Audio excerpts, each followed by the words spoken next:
மாணவர்களே, இயேசு கிறிஸ்துவின் நாமத்தில் உங்களுக்கு என் அன்பின் வாழ்த்துக்கள். இன்றைக்கும் நாம் ஆண்டவருடைய சமூகத்தில் காத்திருந்து ஜெபிக்கவும், வேத வசனத்துக்கு நாம் செவி கொடுக்கவும் ஆண்டவர் இந்த நல்ல ஜெபிக்கலாமாக நிகழ்ச்சியை கொடுத்தார். ஆண்டவருக்கு ஸ்தோத்திரம் உண்டாகட்டும். இப்போ நம்ம வாசிக்க போகிறோம் கலாத்தியர் 5ஆம் அதிகாரம் 22, 23 வசனங்கள். எல்லா வேதத்தை திருப்பிக் கொள்ளுங்க. புதிய ஏற்பாட்டில் 262வது பக்கம். கலாத்தியர் 5ஆம் அதிகாரம் 22, 23 வசனங்கள். ஆவியின் கனியோ அன்பு, சந்தோஷம், சமாதானம், நீடிய பொறுமை, தயவு, நற்குணம், விசுவாசம், சாந்தம், இச்சையடக்கம். இப்படிப்பட்டவர்களுக்கு விரோதமான பிரமாணம் ஒன்றுமில்லை. நாம் சில வாரங்களுக்கு முன்பாக ஆவியின் வரங்களை குறித்து தியானித்தோம் இல்லை? பரிசுத்த ஆவியானவர் கொண்டு வருகிற 9 விதமான வரங்கள், அது எப்படி செயல்படும், எப்படி கர்த்தர் அதை கொண்டு நம்மை பயன்படுத்துவார் என்பதெல்லாம் தியானித்தோம். இதில் அடுத்தது ஆவியின் கனி. 9 சுபாவங்கள் சொல்லப்பட்டிருக்கிறது. 9 விதமான குணாதிசயங்கள் இணைந்தது தான் ஆவியின் கனி. இது 9 ஆவிக்குரிய கனிகள் அல்ல. வசனத்தை கவனிங்க. ஆவியின் கனி என்று சொல்லப்பட்டிருக்கிறது, ஆவியின் கனிகள் என்று சொல்லப்படவில்லை. அப்போது இதில் ஒன்று காணப்பட்டு ஒன்று காணப்படாமல் இருந்தால் அந்த பழம் சரியாக முழுமை அடையலைன்னு அர்த்தம். அப்போது அந்த 9 விதமான குணாதிசயங்களும் நிறைந்து காணப்பட்டால்தான் ஆவியின் கனி நமக்குள்ளே இருக்கிறது, வெளிப்படுகிறது என்று சொல்லி அர்த்தம். அதனால் இது 9மே முக்கியமானது. ஆவியின் வரங்கள் என்று வரும்போது ஒரு வரத்தை பெற்றுக்கொள்ளலாம், 3 வரத்தை பெற்றுக்கொள்ளலாம், அவ்வளவுதான். அல்லது அதுக்கு மேலே சிலர் 9 வரங்களையும் பெற்று செயல்படுகிற ஊழியங்களை நான் பார்த்திருக்கிறேன். ஆனால் ஆவியின் கனி என்று வரும்போது இல்லை 2, 3 சுபாவம் மட்டும் எனக்கு இருக்குது போதாது. 9 குணாதிசயங்களையும் முழுமை அடையும் போது தான் ஒரு ஆவியின் கனியாக நம்ம கனியை வெளிப்படுத்த முடியும். அதனால் வசனத்தை நல்லா கவனிங்க. இது ரொம்ப முக்கியமான ஒரு காரியம். இந்த ஆவியின் கனி என்பது என்ன? நம்முடைய சுபாவங்களை வெளிப்படுத்துகிறது. அதில் அன்பு, சந்தோஷம், சமாதானம், நீடிய பொறுமை, தயவு, நற்குணம், விசுவாசம், சாந்தம், இச்சையடக்கம். இந்த சுபாவங்களை அது வெளிப்படுத்துகிறதா இருக்கிறது. இந்த கனியினால் உண்டாகிற நன்மை என்ன? இந்த கனியினால் என்ன நன்மை அப்படின்னு நீங்கள் நினைக்கலாம். முதலாவது அது தெரியணும்ல. ஒரு மரம், அந்த மரத்தில் தான் கனி காய்க்கும். சில இடத்துல செடிகளில் கனிகள் காய்க்கும், சில கொடிகளில் கனி காய்க்கும். திராட்சை கொடி, அந்த செடியிலிருந்து வரக்கூடிய கொடியில் தான் திராட்சை கொலைகளை பார்க்க முடியும். அதனால் மரம், செடி, கொடிகளில் கனி உண்டாகிறது என்பது நமக்கு தெரியும். இந்த கனியினால் அந்த செடிக்கு ஏதாவது நன்மை உண்டா? அந்த கனியை செடி சாப்பிடுமா? அந்த கொடி சாப்பிடுமா? அந்த கனி எவ்வளோ நல்லா இருக்குது அப்படின்னு ருசிச்சு மகிழுமா? இல்லை. மனிதர்களாகிய நாம் அதை சாப்பிட்டு நம்ம ருசித்து மகிழுகிறோம். அப்போ அந்த கனி அந்த மரத்திற்கு அல்ல, மற்றவர்களுக்கு பிரயோஜனத்தை கொண்டு வருகிறது, மற்றவர்களுக்கு அது ஆசீர்வாதத்தை கொண்டு வருகிறது. அதுதான் கனியினுடைய நோக்கம். அதனால் கிறிஸ்தவர்கள் கனி உள்ளவர்களாக இருக்க வேண்டும் என்று ஆண்டவர் விரும்பித்தான் இதெல்லாம் நமக்கு எழுதி கொடுத்திருக்கிறார். இது நமக்கு பிரயோஜனம் அல்ல, மற்றவர்களுக்கு பிரயோஜனமாய் உள்ள வாழ்க்கை நம்ம வாழ வேண்டும். மற்றவர்களுக்கு ஆசீர்வாதத்தை கொண்டு வருகிற வாழ்க்கை வாழ வேண்டும். அதற்கு நமக்குள்ளே இந்த 9 விதமான குணாதிசயங்கள் நிறைந்த கனி காணப்பட வேண்டும் என்று ஆண்டவர் விரும்பி அதைத்தான் ஆவியானவர் நமக்கு எழுதி கொடுத்திருக்கிறார். ஆகவே நாம் கனி உள்ள ஒரு வாழ்க்கை வாழணும், கனி கொடுக்கிறவர்களாக இருக்கணும். அது நிமித்தமாய் மற்றவர்கள் நன்மை பெறுவாங்க, இயேசுவின் நாமம் மகிமைப்படும். நீங்கள் கனி கொடுப்பதனால் என்ன? மற்றவர்கள் சந்தோஷப்படுவாங்க, மற்றவங்க நன்மை பெறுவாங்க, மற்றவங்க ஆசீர்வதிக்கப்படுவாங்க. ஆனால் அது நிமித்தம் இயேசுவின் நாமம் மகிமைப்படும். அதற்காக நம்ம கனி உள்ளவர்களாக இருக்க வேண்டும் என்று ஆண்டவர் விரும்புகிறார். மத்தேயு 5ஆம் அதிகாரம் 13ஆம் வசனத்தில் மலைப்பிரசங்கத்தில் இயேசு சொல்லும்போது சொல்லுகிறார், நீங்கள் பூமிக்கு உப்பாக இருக்கிறீங்க. நீங்கள் பூமிக்கு மற்றவங்களுக்கு பிரயோஜனமாக இருக்கணும். உப்பு ரொம்ப பிரயோஜனமானது. பாதுகாக்கிறது, ருசியை கொடுப்பது, சூழ்நிலைகளையே மாற்றுவது, கெட்டு போகாமல் பாதுகாப்பதுக்கெல்லாம் உப்பு பயன்படுத்தப்படுகிறது. நீங்கள் கிறிஸ்தவர்கள் என்றால், தேவனுடைய பிள்ளைகள் என்றால் அப்படி இருக்கணும்னு ஆண்டவர் சொல்லுகிறார். அதே மாதிரி மத்தேயு 5:14 நீங்கள் உலகத்திற்கு வெளிச்சமாக இருக்கிறீங்க. இருட்டு வந்துட்டு அது பெரிய பாதிப்பை உண்டாக்கும். ஒரு வெளிச்சம் வந்து விட்டால் அங்கே மக்கள் மகிழ்ச்சியோடு நடமாட முடியும், பயமில்லாமல் இருக்க முடியும். மற்றவர்களுக்கு அது பிரயோஜனமாய் இருக்கிறது. அதுதான் கிறிஸ்தவ வாழ்க்கை. இயேசுவை அறிந்து அவரை பின்பற்றுகிறவர்கள் இப்படித்தான் இருக்க வேண்டும் என்று ஆண்டவர் நமக்கு சொல்லி கொடுத்திருக்கிறார். நீங்கள் உப்பாக இருங்க, மற்றவங்களுக்கு பிரயோஜனமாக இருங்க. நீங்கள் ஒளியாக இருக்கிறீங்க, மற்றவர்களுக்கு வெளிச்சம் கொடுக்கணும். மற்றவர்களுடைய இருளை போக்குகிற, மற்றவர்களுக்கு உதவி செய்கிற வெளிச்சமாக இருக்கணும். அதுதான் கிறிஸ்தவ வாழ்க்கை. அதுக்கு தான் தேவன் நம்மை ரட்சித்திருக்கிறார், தேவனுடைய பிள்ளைகளாய் தெரிந்தெடுத்திருக்கிறார். நம்மை சூழ்நிலையிலும் இருக்கிற மக்களுக்கு பிரயோஜனம் உள்ளவளாக இருக்கணும். நீங்கள் யோசித்து பாருங்கள், உங்கள் கிராமத்தில், உங்கள் தெருவில், உங்கள் பட்டணத்தில், நீங்கள் வேலை செய்கிற இடத்துல, பிஸ்னஸ் செய்கிற இடத்துல மற்றவங்களுக்கு உங்களால் என்ன பிரயோஜனம்? நீங்கள் மற்றவங்களுக்கு பிரயோஜனமாக இருக்கீங்களா? சுயநலமாக நான், என் குடும்பம், என் பிஸ்னஸ், எனக்கு வருமானம்னு ஒரு வட்டத்துக்குள்ளே சுயநலமாக வாழுகிறீர்களா? மற்றவங்களுக்கு என்ன பிரயோஜனம்? இதே தான் சபைக்கு. சபை குறித்து சொல்லும்போது சபை உப்பாக இருக்குது, வெளிச்சமாக இருக்குது. ஒரு சபை தான் வெளிச்சம் அந்த கிராமத்துக்கு, பட்டணத்துக்கு.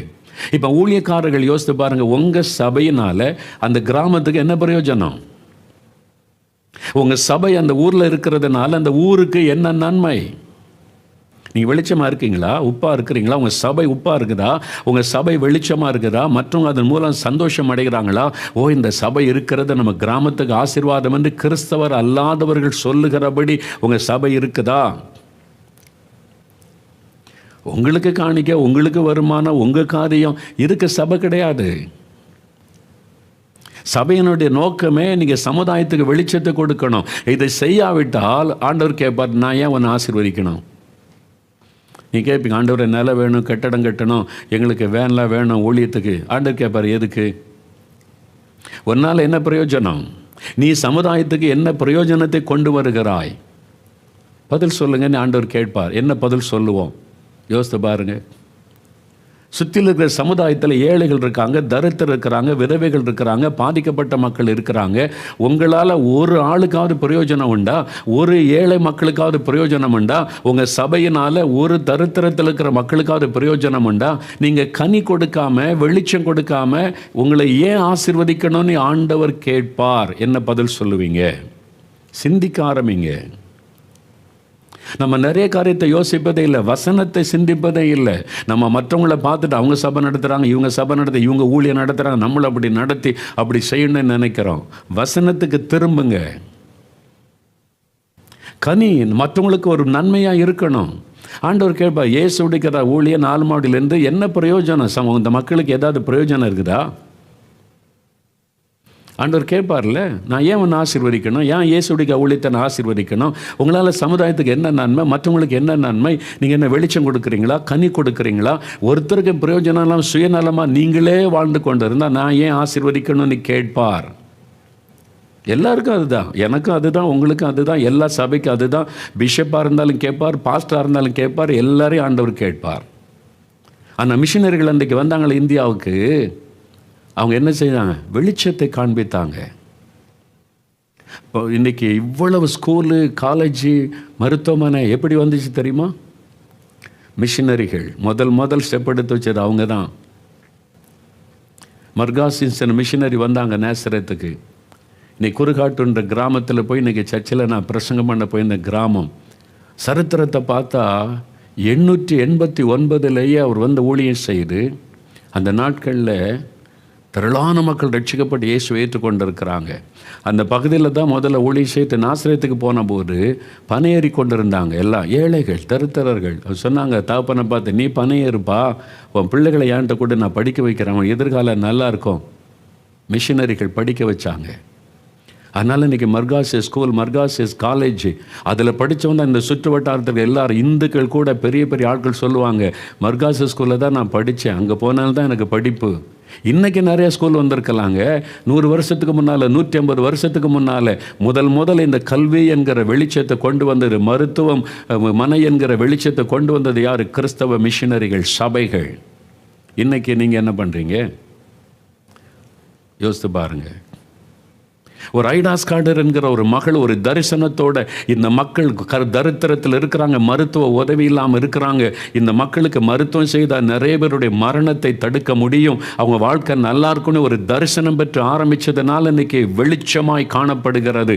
எத்தனை லட்சம் பேர் அதில் வந்து ஆசீர்வதிக்கப்பட்டு நன்மை பெறுகிறார்கள்.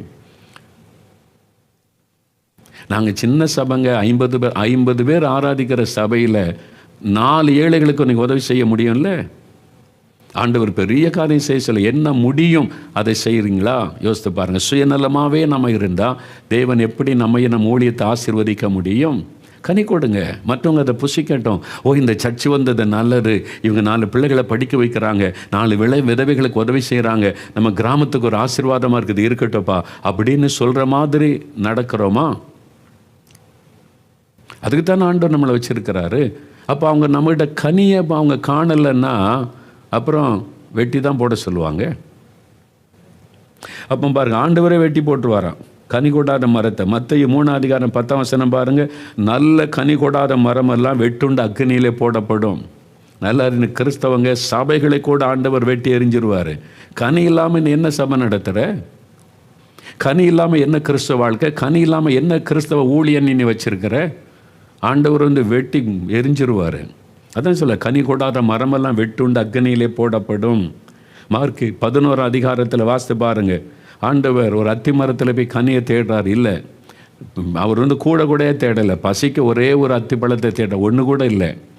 ஆண்டவர் இனிமேல் ஒருத்தனை அவன்கிட்ட புசிக்க மாட்டார், சபிச்சிட்டார். அது இப்போ முழுவதும் பட்டு போயிட்டு என்று வேதத்தில் பார்க்கிறோம். சபிக்கப்பட்டு போய்விட்டது. கனி கொடுக்காத கிறிஸ்தவ வாழ்க்கை சபிக்கப்பட்டு போகும். கிறிஸ்தவர்களுடைய வாழ்க்கை, கனி கொடுக்காத கிறிஸ்தவருடைய ஊழியங்கள், சபைகள் கட்டாயம் பாதிக்கப்பட்டு போய்விடும்.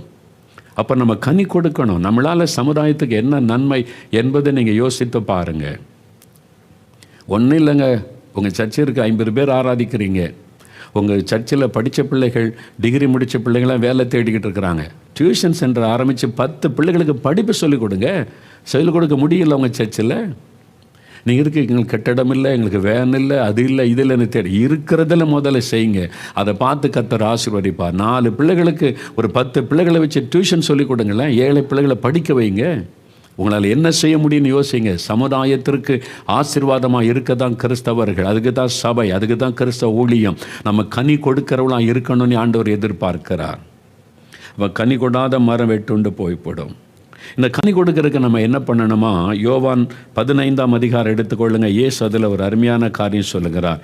யோவான் எழுதின சுவிசேஷம் 15 ஆண்டவர் சொல்லுகிறார், என்னில் கனி கொடாதிருக்கிற கொடி எதுவோ அதை பிதாவானவர் அறுத்து போடுகிறார், கனி கொடுக்கிற கொடியை சுத்தம் பண்ணுகிறாராம். அப்போ நாம் கனி கொடுக்கணுமானா இயேசு என்கிற செடியில் நிலைத்திருக்கணும். நம்ம கொடியாக இருக்கிறோம், இயேசு என்கிற செடியில் நிலைத்திருந்தால் தான் கொடியில் கனி உண்டாகும். நாம் கனி கொடுக்கலைன்னா அந்த கொடியை ஆண்டவர் கத்தரித்து போட்டுருவாராம். கனி கொடுத்தால் இன்னும் அதிக கனிகளை கொடுக்கும்படி சுத்தம் பண்ணுகிறார், கிளீன் பண்ணி இன்னும் நிறைய கனிகளை கொடுக்கட்டும். நம்முடைய வாழ்க்கை கனி உள்ள ஒரு வாழ்க்கையாக இருக்கிறதுக்கு நம்ம அர்ப்பணித்து கொள்ளணும். இந்த கனி கொடுக்குற இயேசுவில் நிலைத்திருக்கணும். அதுக்கு தான் ஜெபம், வேத வாசிப்பு, அதுக்கு தான் ஆராதனைகள், சபைகள், நம்முடைய ஜெபங்கள், ஒழுங்குகள் எல்லாம் அதையெல்லாம் பின்பற்றணும். சரியா? இப்போ ஆவியின் கனி என்று வரும்போது 9 குணங்கள் ஒரு சேர அமைந்திருப்பார். 9 சுபாவங்களை இணைந்து தான் ஒரு முழுமையான கனி. அப்போ எனக்குள்ள அது இருக்கணும்னு நாம் விரும்பணும், நான் விரும்பணும். சரியா? அப்போ தான் அது உண்டாக முடியும். முதலாவது சொல்லப்பட்டது என்ன தெரியுமா? ரொம்ப முக்கியமான ஒரு சுபாவம். ஆவியின் கனியில் முதலாவது சொல்லப்படுவது அன்பு. கலாத்தியர் 5:22 வாசிக்கிறோம். அன்பு, அதான் முதலாவது சொல்லப்படுகிறாரு.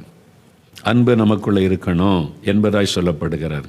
உடனே நம்ம சொல்லுப்பார், அன்பு எவ்வளோ முக்கியம் என்பதை ஆண்டவர் இந்த ஆவியின் கனியை குறித்து சொன்னதில் சொல்லி இருக்கிறார். வேத புத்தகம் முழுவதுமே அதை பார்க்கிறோம். 1 யோவான் 4:8 பாருங்கள். 1 யோவான் 4:8 அந்த வசனத்தை பாருங்கள். புதிய ஏற்பாடில் 328 பக்கம். அன்பில்லாதவன் தேவனை அறியான், தேவன் அன்பாகவே இருக்கிறார். தேவன் அன்பாக இருக்கிறார். நல்லா அறிந்துகள், தேவன் அன்பாக இருக்கிறார். அப்போ அன்பில்லாதவன் தேவனை அறியான். அப்போ அவன் தேவனை அறிந்தவன் என்றால் அவன் அன்புள்ளவனாக இருக்கணும். அது ஒரு பெரிய அடையாளம் என்று வேதம் தெளிவாய் நமக்கு சொல்லுகிறார். அன்பு நமக்கு ஒரு பெரிய அடையாளம். ஆண்டவர் நம்மோடு இருக்கிறார் என்பதற்கு அடையாளம். அந்த அன்பு என்கிற கனி நம் மூலமாய் வெளிப்பட வேண்டும். இப்போது எல்லாருமே சொல்லுவாங்க, எல்லாத்துக்கிட்டே என்ன அன்பு இருக்குது? கடவுள் இல்லைன்னு ஒருத்தர் சொல்லாமல் பாருங்கள், அவங்ககிட்டே அன்பு இருக்குது. மற்றவங்களை பார்க்கும்போது அன்பாக உதவி செய்கிறதை பார்க்கிறோம். எல்லாருக்குள்ளேயும் தான் அன்பு இருக்கிறது என்று சொல்லுவோம். ஆனால் இந்த கனி என்கிற அன்பு இருக்கிறது, அது வித்தியாசமானது. அது தேவனுடைய அன்பினால் நிறைந்திருப்பது. சாதாரணமாக மனுஷருடைய எல்லாத்திடத்திலுமே அன்பு இருக்கும். மிருகங்கள் கூட ஒன்றுக்கொன்று அன்பாக இருக்கிறதை நம்ம பார்க்கிறோம். உதாரணமாய் சொல்லப்படுகிற சம்பவங்களை எல்லாம் பார்க்கிறோம். ஆனால் மனிதனுக்குள்ளே இருக்கிற அந்த அன்பு, அந்த தேவன் கொடுக்கிற அந்த அன்பு நமக்குள்ளே காணப்பட வேண்டும். அதற்கு இந்த அன்பினுடைய வெளிப்பாடு என்ன? அன்புக்கு ஒரு அளவுகோல். என்கிட்ட அன்பு இருக்குன்னு எப்படி கண்டுபிடிக்கிறது? உங்களுக்குள்ள அன்பு இருக்குன்னு எப்படி கண்டுபிடிக்கிறது? அதுக்கு ஒரு அளவுகோல் இருக்குது. அதை அறிஞ்சுக்கிட்டா உங்கள்கிட்ட அன்பு இருக்குதா இல்லையா, ஆண்டவர் விரும்புகிற மாதிரி அன்பு இருக்குதா, அதை நீங்கள் கண்டுபிடிச்சிடலாம். அது எப்படிங்க அப்படின்னு நினைக்கிறீங்களா? 1 கொரிந்தியர் 13 அதிகாரம் எடுங்க. 1 கொரிந்தியர் 13 அதிகாரம். அன்புக்காகவே தேவன் ஒரு அதிகாரத்தை எழுதி கொடுத்திருக்கிறதை நம்ம அறிந்திருக்கிறோம். வரங்களுக்காக ஒரு அதிகாரத்தை தேவன் எழுதினதை போல அன்புக்காக ஒரு அதிகாரத்தை எழுதி கொடுத்திருக்கிறார். 4-7 வசனம் வரை பாருங்க. 1 கொரிந்தியர் 13 4 முதல் 7 வசனம். இதோட ஒப்பிட்டு பார்த்தீங்கன்னா உங்களுக்குள்ள வேதம் சொல்லுகிற, ஆண்டவர் சொல்லுகிற ஆவியின் கனியாகிய அன்பு இருக்குதா என்பதை நீங்கள் கண்டுபிடிச்சிடலாம். இதுதான் உரைக்கல், இதுதான் அளவுகோல், இதுதான் உங்கள்கிட்ட அன்பு இருக்குதா இல்லையா என்பதை, பூரணமாக இருக்குதா என்பதை கண்டுபிடிப்பதற்கான ஒரு அளவுகோல் வேத வசனம். இப்போ என்ன நமக்கு வாசிக்கலாம். 4ஆம் வசனத்திலிருந்து பாருங்க. 1 கொரிந்தியர் 13 4ஆம் வசனத்திலிருந்து புதிய ஏற்பாட்டில் 239வது பக்கம். அன்பு நீடிய சாந்தமும் தயவும் உள்ளது. அன்புக்கு பொறாமை இல்லை. அன்பு தன்னை புகழாது, இருமாப்பாய் இராது, அயோக்கியமானதை செய்யாது, தற்பொழிவை நாடாது, சினம் அடையாது, தீங்கு நினையாது, அநியாயத்தில் சந்தோஷப்படாமல் சத்தியத்தில் சந்தோஷப்படும். அது அன்பு. அடுத்தது, அன்பு சகலத்தையும் தாங்கும், சகலத்தையும் விசுவாசிக்கும், சகலத்தையும் நம்பும், சகலத்தையும் சகிக்கும். இதான் அன்பினுடைய அந்த குணாதிசயம். அன்பு என்ற கனி எனக்குள்ளே இருக்குன்னா நான் இதை ஒப்பிட்டு பார்க்கணும். எனக்குள்ளே நீடிய சாந்தம் இருக்குதா? அப்போ தான் அன்பு இருக்குன்னு அர்த்தம்.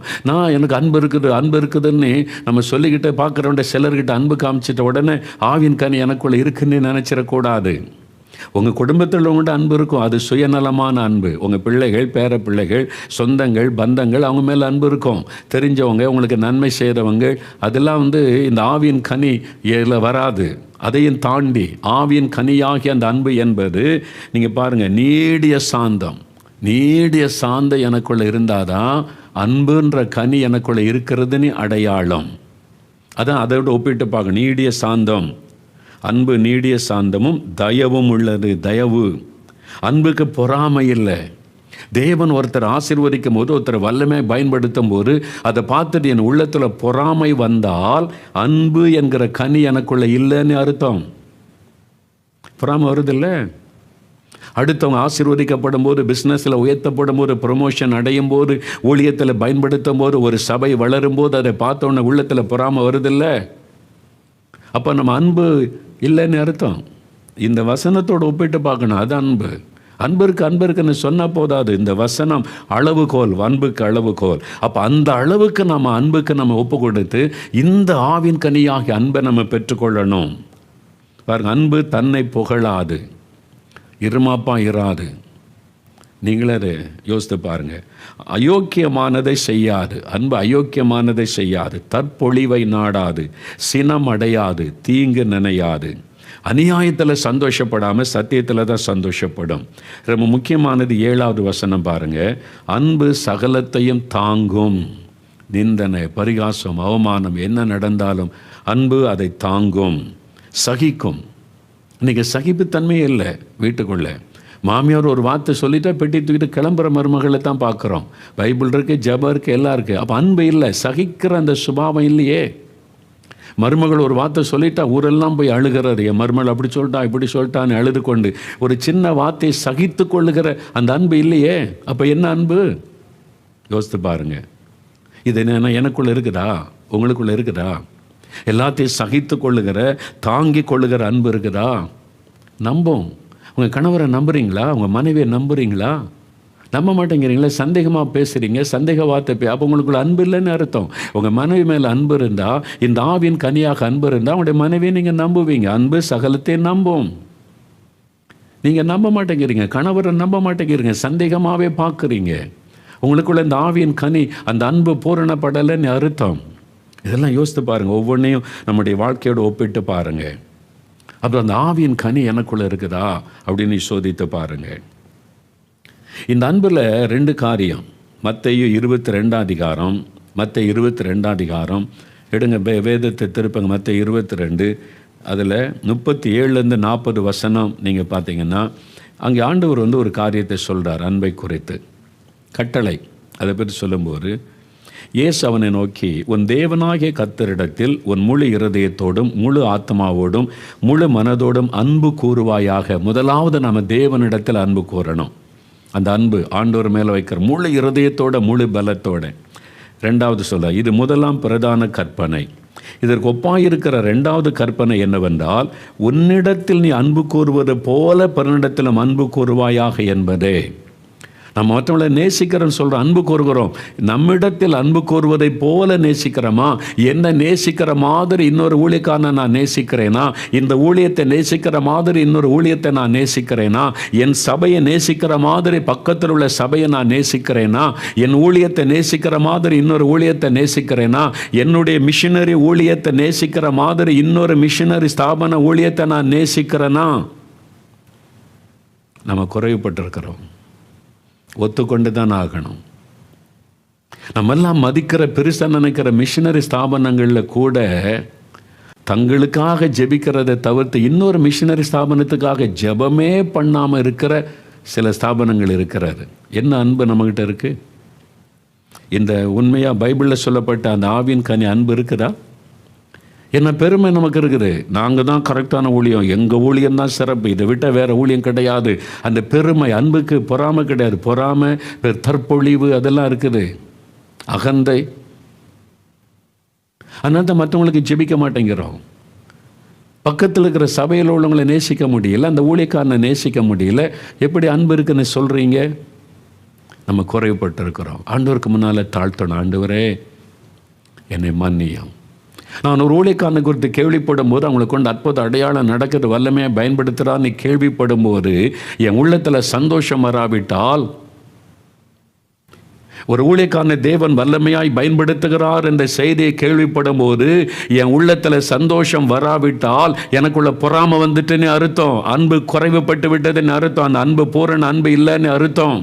சில சமயம் அப்படி நடந்திருக்கிறத நான் ஆண்டவரிடத்தில் போய் அழுது ஜெபிச்சிருக்கிற, ஆண்டவரே இந்த பொறாமை வரக்கூடாது, எனக்கு உம்முடைய அன்பு எனக்கு வரணும், உம்முடைய நாம மகிமைப்படுகிறது, ஒருத்தர் வல்லமையாய் பயன்படுத்துகிற செய்தி கேள்விப்படும் போது நான் மகிழணும், நான் சந்தோஷப்படணும், அவங்களை ஆசீர்வதித்து நான் ஜெபிக்கணும், அந்த அன்பு எனக்கு வேணும்னு நான் ஜெபித்திருக்கிறேன். நம்ம மனிதர்கள் இதில் தான் பாதிக்கப்படுவோம். அப்போ இந்த அன்பு வேதத்தில் சொல்லப்பட்டபடி எனக்கு இருக்குதா? எல்லா மனுஷருக்குள்ளே இருக்கிற போல் அன்பு கிடையாது. ஆவியின் கனினா பரிசுத்த ஆவியானவர் நமக்குள்ளே உண்டாக்குகிற ஒரு கனி. ஆவியானுடைய உதவி இல்லாமல் நாம் இந்த கனி நமக்குள்ளே உருவாக்க முடியாது. அப்போ உன்னிடத்தில் அன்பு கூறுவதை போல பிறனிடத்தில் அன்பு கூறுவது, அதான் ஆண்டவர் சொல்லுகிறார். இப்போ தேவனிடத்தில் அன்பு கூறுகிறதுன்னா, இப்போ நம்ம ஆண்டவரை நேசிக்கிறேன்னு சொல்கிறோம். இப்போ ஒரு வசனம் பாருங்கள், 1 யோவான் 4ஆம் அதிகாரம் 20-21 வசனம். பைபிளில் திருப்பங்க, 1 யோவான் 4ஆம் அதிகாரம், புதிய ஏற்பாட்டில் 329வது பக்கம். வசனத்தில் என்ன சொல்லியிருக்கு, வேர்ட் ஆஃப் காட் என்ன சொல்லுது பாருங்கள், 20-21. தேவனிடத்தில் அன்பு கூறுகிறேன் என்று ஒருவன் சொல்லியும், ஆண்டவரை நேசிக்கிறேன், இயேசுவை நேசிக்கிறேன் சொல்லியும் தன் சகோதரனை பகைத்தால் அவன் பொய்யன். தான் கண்ட சகோதரனிடத்தில் அன்பு கூறாமல் இருக்கிறவன் தான் காணாத தேவனிடத்தில் எப்படி அன்பு கூறுவான்? தேவனிடத்தில் அன்பு கூறுகிறவன் தன் சகோதரனிடத்திலும் அன்பு கூற வேண்டும் என்கிற இந்த கற்பனையை நாம் இயேசுவாலே பெற்றிருக்கிறோம். அப்போ தேவனிடத்தில் அன்பு கூறுகிறவர்கள் சக மனிதரிடத்தில் அன்பு கூற வேண்டும், மனிதரிடத்திலே மற்றவிடத்திலே அன்பு கூற வேண்டும் என்கிறதை வேதம் தெளிவாய் சொல்லுகிறது. அந்த அன்பு இப்போ மத்தேயு 5ஆம் அதிகாரம் 44-45 அன்பினுடைய உச்ச கட்டம் என்ன?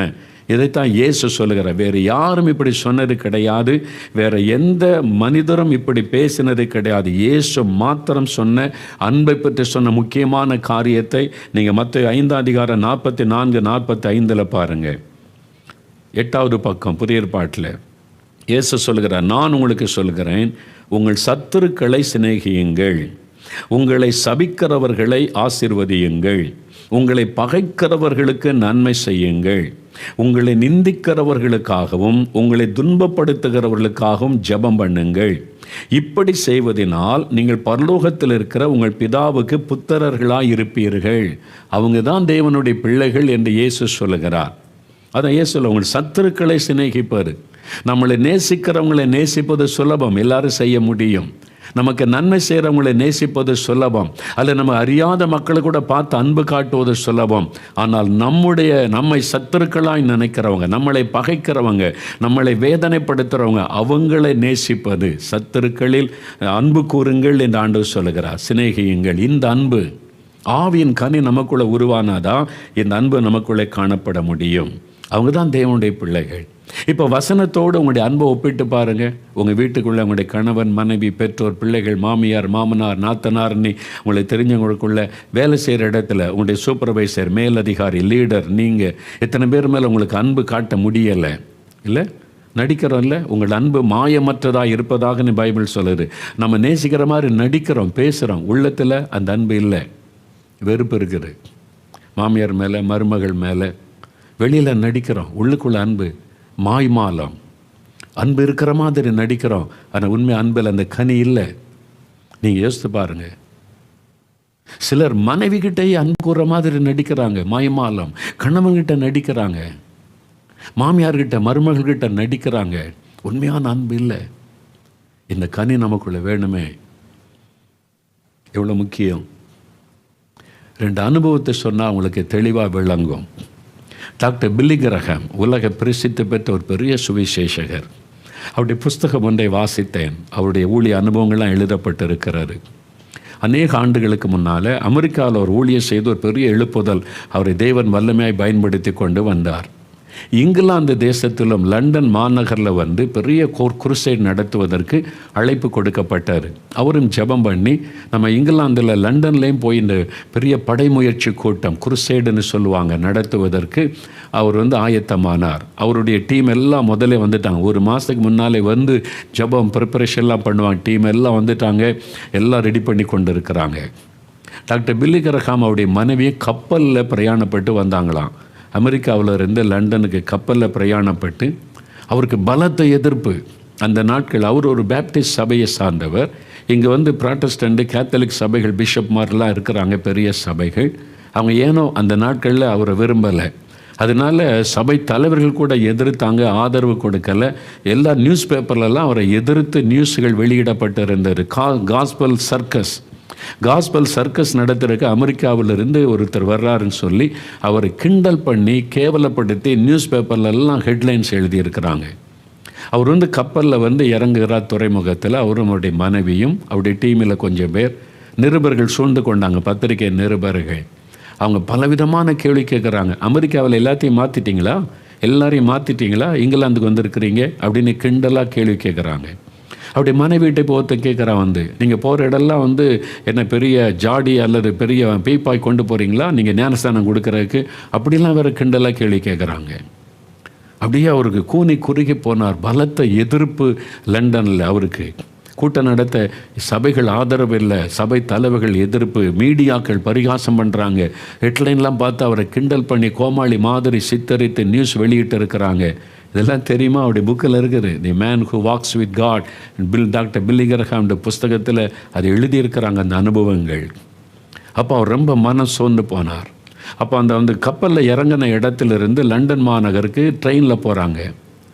அப்போ இவர் நினச்சாரா, இங்கேயே இவ்வளோ எதிர்ப்பு இருக்குது, பரிகாசம் கிண்டல் பண்ணுறாங்க, ரொம்ப சோர்ந்துட்டார். அப்போ அது இன்னும் லண்டன் சிட்டிக்குள்ளே போனால் எப்படி இருக்குமோ அப்படின்னு சொல்லி அந்த ட்ரெயினில் போகும்போது கொஞ்சம் துக்கம் அடைஞ்சிட்டு பைபிளை திருப்பினாராம். இந்த 1 கொரிந்தியர் 13 அதிகாரத்தை எடுத்து வாசிக்க ஆரம்பித்தார். அதில் இந்த வசனம், அன்பு சகலத்தையும் தாங்கும், சகலத்தையும் சகிக்கும். அந்த வார்த்தை அவரை தொட்டார். அவர் அந்த வசனத்தில் கை வைத்த, ஆண்டவரே சகலத்தையும் சகிக்கிற அன்பை எனக்கு தாரும். அவர் கோவப்படலை, எரிச்சல் படலை. நான் ஊழியம் செய்ய வந்தால் இவங்கெல்லாம் இப்படி பண்ணுறாங்களே, நீ கோவப்படலை. அவங்க எதிர்ப்பு, பரிகாசம், நிந்தைகள், அதை சகித்து கொள்ளுகிற அன்பை எனக்கு தாரும்.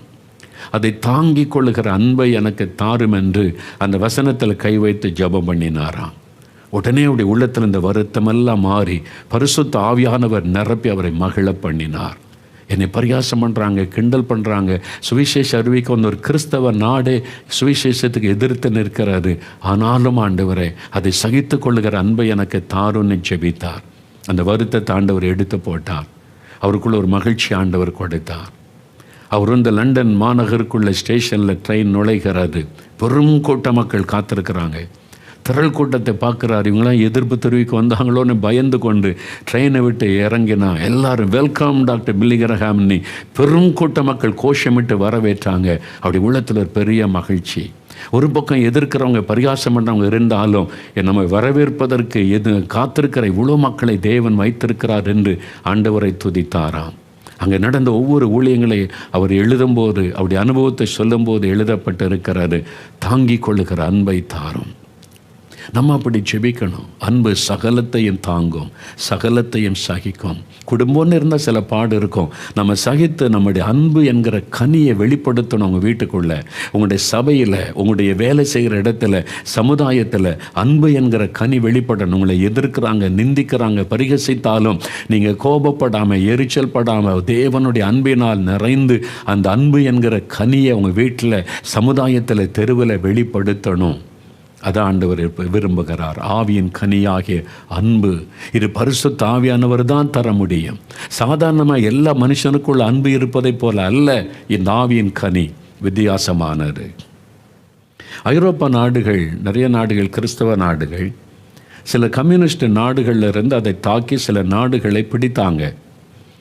அநேக ஆண்டுகளுக்கு முன்னால் அந்த கம்யூனிஸ்ட் படைகள் நுழைந்து அந்த நாடுகளை கைப்பற்றும் போது கம்யூனிஸ்ட கொள்கைகளை கொண்டு வந்தாங்க, மக்களை அடிமைப்படுத்தினாங்க.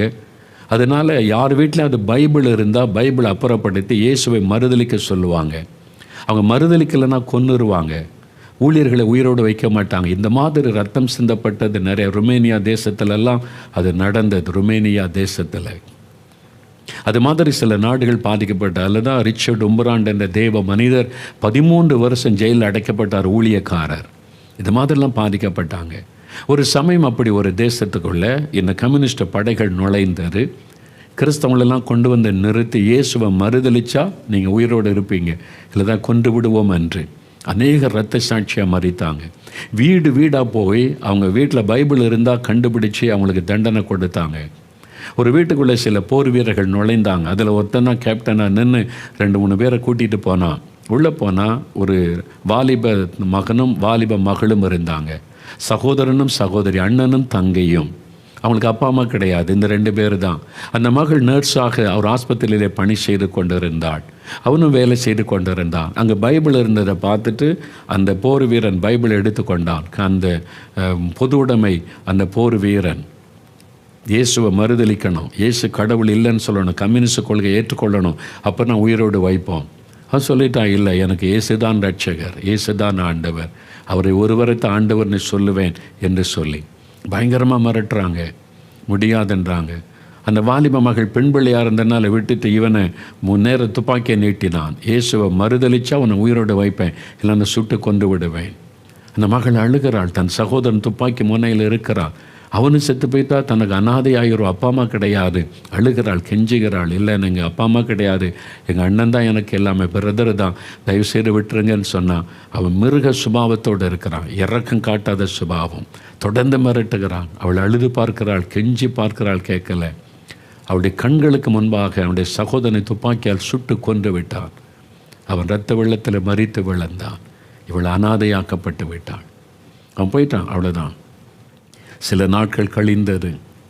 ஒரு நாள் ஆஸ்பத்திரியிலே நர்ஸாக பணி செய்கிற அந்த மகள் பணி செய்து கொண்டிருக்கும் போது ஒரு போர் வீரனை குற்றுயிராக குண்டடிப்பட்டு காயப்பட்டு குற்றுயிராய் ஒரு போர் சேவகனை கொண்டு வந்தாங்க. போர் வீரனை கொண்டு வந்து அவனை படுக்க வச்சாங்க.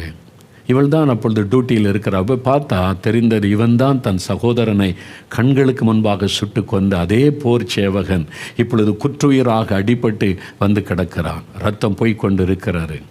இப்போ இவன் தான் டியூட்டியில் இருக்கிறான். அவள் தான் கவனிக்கணும். முதல் உதவி செய்தால் தான் பிழைக்க முடியும். இவன் அவனை பார்க்கிறான். ரத்தம் வெளியேறி கொண்டு இருக்கிறார். மயங்கின நிலைமையில் இருக்கிறான். அவன் மரித்து கொண்டிருக்கிறான். அப்போ ஒரு சத்தம் கேட்கிறாரு, நீ பழி வாங்கிக்கொள், நீ பழி வாங்கிக்கொள், இதான் சரியான டைம். உன்னை அனாதையாக்கினவன், அநியாயமாய் உன் சகோதரனை உன் கண்களுக்கு முன்பாய் சுட்டு கொன்றவன், பழி வாங்கிக்கொள் என்று ஒரு குரல் கேட்குது. நீ ஒன்றும் பண்ண வேண்டாம், கொஞ்ச நேரம் சும்மா இரு, தன்னால் செத்துருவான். ரத்தம் போய் கொண்டு இருக்கிறாரு, அவனே செத்துருவான், நீ ஒன்றும் பண்ண வேண்டாம், கொஞ்ச நேரம் சும்மா இரு போதும். அந்த குரல் கேட்குது. இவளுக்குள்ள பெரிய போராட்டம் பார்க்குறா. என்னை அனாதையாக்கினவன், இரக்கமில்லாமல் என் சகோதரனை சுட்டு கொன்றவன். அடுத்த பக்கத்தில் ஒரு குரல் கேட்கிறாரு, மகளே அன்பு காட்டு, டாட்டர் ஷோ யுவர் லவ். மகளே அன்பு காட்டு, மகளே அன்பு காட்டு. ஒரு குரல், இயேசுவின் குரல் கேட்கிறாரு, நீ அவனுக்கு அன்பு காட்டு. ஒரு குரல் சொல்லுது, பழி வாங்கிக்கொள், இதான் டைம், நீ சும்மா விட்டு தன்னால் செத்து போயிடுவான். அடுத்த பக்கம் ஒரு குரல், ஆண்டவர் பேசுகிறார், அன்பு காட்டு. அவள் இயேசுவின் வார்த்தைக்கு கீழ்ப்படிந்தாள். அவசரமாக காயங்களை கட்டி ரத்தம் வழிவதை நிறுத்தினாள். சில நாட்கள் கழிந்த பிறகுதான் அவனுக்கு மயக்கம் தெளிந்தது. அவன் மயக்கம் தெளிந்து கண் விழித்த போது இவள் அவனுக்கு பணிவிடை செய்து கொண்டிருந்தாள். இவள் தான் நேர்ஸாக இருந்தனால கவனித்து கொண்டிருந்தாள். அவனுக்கு அடையாளம் தெரிந்து விட்டது. என்னால் இவள் கண்ணீர் விட்டு அழுதாள் தன் சகோதரனுக்காக. அடையாளம் தெரிந்ததுனால் ஆச்சரியமாக பார்க்குறான். அவள் வந்து உதவி செய்கிறாள், மாத்திரை கொடுக்குறாள், எல்லாத்தையும் கவனிக்கிறாள். அன்பாக வந்து அவன்கிட்ட விசாரிக்க, வலி இருக்கிறா, வேதனை இருக்கிறா, எல்லாம் கேட்டு உதவி செய்கிறாள். இவன் அப்படியே பார்க்கிறான். அவனால் நம்ம அந்த பெண் தானா இது? அவனுக்கு தெரிந்து விட்டார். அவன் கேட்டான், என்னை உனக்கு தெரிகிறதா என்று கேட்டான். அவள் சொன்னாள், எனக்கு தெரியும், ஐ நோ யூ. அவன் திருப்பி கேட்டான், உன் சகோதரனை உன் கண்களுக்கு முன்பாக இரக்கமில்லாமல் சுட்டு கொண்ட அந்த போர் வீரன் நான் தான், தெரிகிறதா? தெரியும். என் சகோதரனை என் கண்களுக்கு முன்பாக சுட்டு கொண்டவன் நீதான் என்று எனக்கு தெரியும். அவன் கேட்டான், அப்படியானால் எப்படி என்னை உன்னால் காப்பாற்ற முடிந்தது? எப்படி எனக்கு சேவை செய்ய உனக்கு மனம் வந்தது? அவள் சொன்னாள், ஜீசஸ் கிரைஸ்ட், இயேசு கிறிஸ்து. மிருக சுபாவம் போல இந்த கடின உள்ளம் உடைந்தது. இயேசு கிறிஸ்துவா? இயேசு, அவருடைய அன்பு. அவன் சொன்னான், அந்த இயேசுவை நம்புகிற உனக்கே இவ்வளவு அன்பு இருந்தா அந்த இயேசு எவ்வளவு அன்புள்ளவராக இருப்பார். அந்த இயேசு எனக்கு வேண்டும். அந்த போர் வீரன் இந்த மகளுக்குள்ளே காணப்பட்ட அன்பின் கனியினால் இயேசுவை ஏற்றுக்கொண்டான். அவன் சொன்னான், இனிமேல் நான் உனக்கு சகோதரனாக இருப்பேன், நான் உனக்கு உதவி செய்வேன். ஆவியின் கனியாகிய அன்பு உங்ககிட்ட இருக்குதா?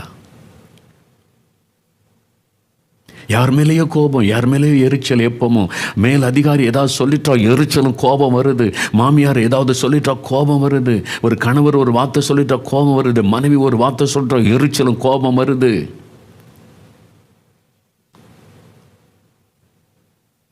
அன்பு நீடிய சாந்தம் உள்ளது, சகலத்தையும் தாங்கும், சகலத்தையும் சகிக்கும். அது இருக்குதா? என் ஊழியத்தின் ஆரம்ப நாட்களில் யாராவது என்னை பற்றி பேசினா ரொம்ப சோர்ந்துருவேன். நான் இருந்த சபையிலேயே எனக்கு விரோதமாக கேவலமான வார்த்தைலாம் பேசினாங்க, அசுத்தமாக. இப்போ பேசுகிறதெல்லாம் நான் பழகிட்டு.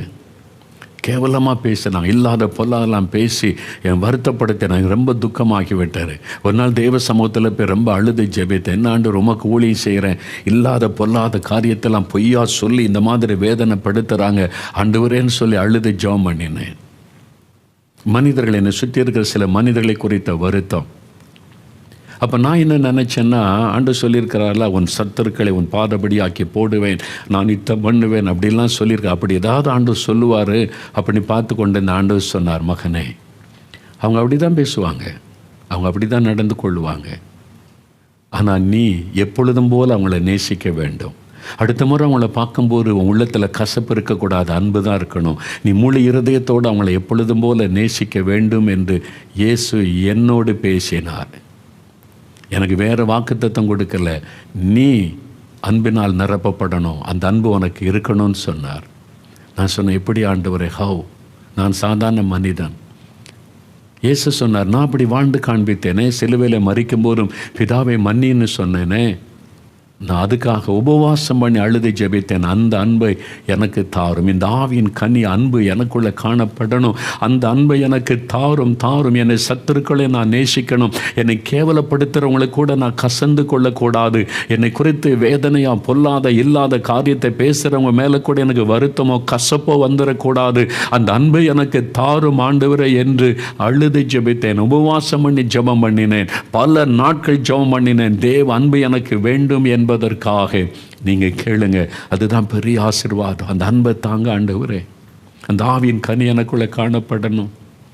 ரோமர் 5:5 சொல்லப்பட்டிருக்கிறது, நமக்கு அருளப்பட்ட பரிசுத்த ஆவியினாலே தேவ அன்பு நம்முடைய உள்ளத்திலே ஊற்றப்படுகிறது. பரிசுத்த ஆவியானவர் தான் இயேசுவின் அன்பை நம் உள்ளத்தில் ஊற்ற முடியும். அந்த அன்பு, இயேசுவின் அன்பு உள்ளத்தில் வந்தாதான் சகலத்தையும் தாங்குகிற, சகலத்தையும் சகித்து கொள்ளுகிற, நீடிய சாந்தமாயிருக்கிற, பொறாமைப்படாத அந்த அன்பு நமக்குள்ளே வர முடியும். இயேசுவின் அன்பு மாத்திரம்தான் இந்த சுபாவத்தை நமக்குள்ளே தர முடியும். அதைத்தான் இயேசு வாழ்ந்து காண்பித்து அந்த அன்பை நமக்கு கொடுக்க விருப்பத்தோடு கூட இருக்கிறார். பரிசுத்த ஆவியானவர் மூலமாக அந்த அன்பை நமக்குள்ளே ஊற்ற விரும்புகிறார். இந்த அன்பு உங்களுக்கு வேணுமா? இந்த அன்பு என்கிற ஆவியின் கனி உங்களுக்குள்ளே காணப்படணுமா? அப்படின்னா அவங்க வீட்டில் சமாதானம் இருக்கும், நிம்மதி இருக்கும், மகிழ்ச்சி இருக்கும். அங்கே பிரச்சனையே வராது, முறுமுறுப்புகள் வராது. உங்களை பார்க்கிறவங்க உங்களிலே இயேசுவை பார்ப்பார்கள். உங்களை பார்க்கிறவங்க உங்களிலே இயேசுவின் அன்பை பார்ப்பார்கள். அந்த கனி உங்கள் மூலமாய் வெளிப்படும். அவங்க பார்த்துற, ஐயோ இவங்க எவ்வளவு அன்பாக இருக்கிறாங்க, இயேசுவின் அன்பு இப்படிப்பட்டதா என்று அறிந்து கொள்ளுவாங்க. மற்றவங்க அந்த நிமித்தம் இயேசுவை அறிந்து இயேசுவை மகிமைப்படுத்துவாங்க, ரட்சிக்கப்படுவாங்க. நீங்கள் வேலை செய்கிற இடத்துல, குடும்ப வசிக்கிற இடத்துல இப்படியெல்லாம் அந்த அன்பு எனக்கு வேணும்னு விரும்புகிறீங்களா?